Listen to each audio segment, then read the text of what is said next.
Hey guys, it's Coach Victoria here, and I've got a friend with me. And we are going to be taking a closer look at safety and spotting for beginner gymnastics today. So Ella is one of my competitive gymnasts, so she has a lot of experience doing this. She's going to show you guys a jump to front support. So this is a very safe and nice jump to front support. You can come on down. But if we have a toddler gymnast or a less experienced beginner gymnast, something that could happen with a jump to front support is that they might fall over the top of the bar, misjudge how much of a jump they've given it. So I want to encourage you to keep your hands on their torso. Go ahead, jump front support, in case they slide forwards and their hands come off the bar. If they're a little bit more experienced and they are jumping to front support by themselves, but still not quite secure in that position, you'll stand in front of the bar. Jump front support in case they fall forwards so that you can catch them like that. Ella's going to show us a really safe pullover. Great. But one of the things that could go wrong with somebody that's not so experienced is that they might have trouble coming up out of the pullover. So I'm going to show you how to help with that. Chin above the bar, legs up and over. We're going to put some leverage behind their legs and help them get their chest up for the pullover. And bring the legs up and over. But right here is this tricky part for them. So we want to put our hands behind their legs to give them some leverage to help them get their shoulders up. Let's go lean back down, Ella. Now, if they're coming up and they realize that this is difficult for them, they could put their arms out in front of them to try to catch themselves. And like I said, she hooks herself on the bar, which is very safe to do. But gymnasts that are not experienced might not hook themselves on the bar and might come crashing down onto their outstretched arms.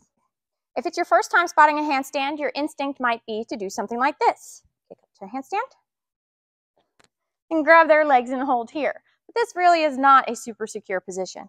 When spotting a handstand for a beginner, what you want to do is get lower to the ground. You can kick up so that you can hold their torso and you can brace them with your whole body.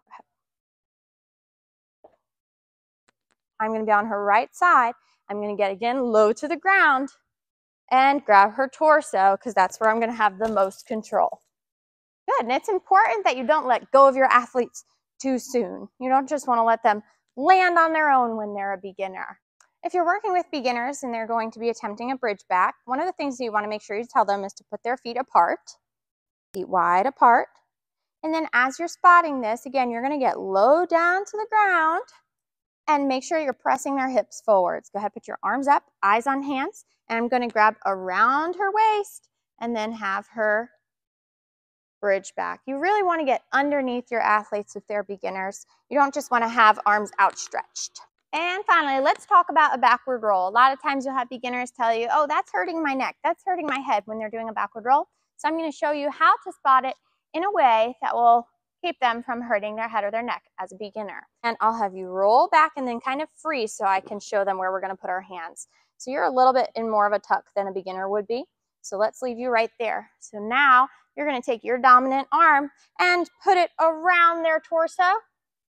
Your non-dominant arm is going to go behind their back on the side closest to you, and we're going to lift them up and over.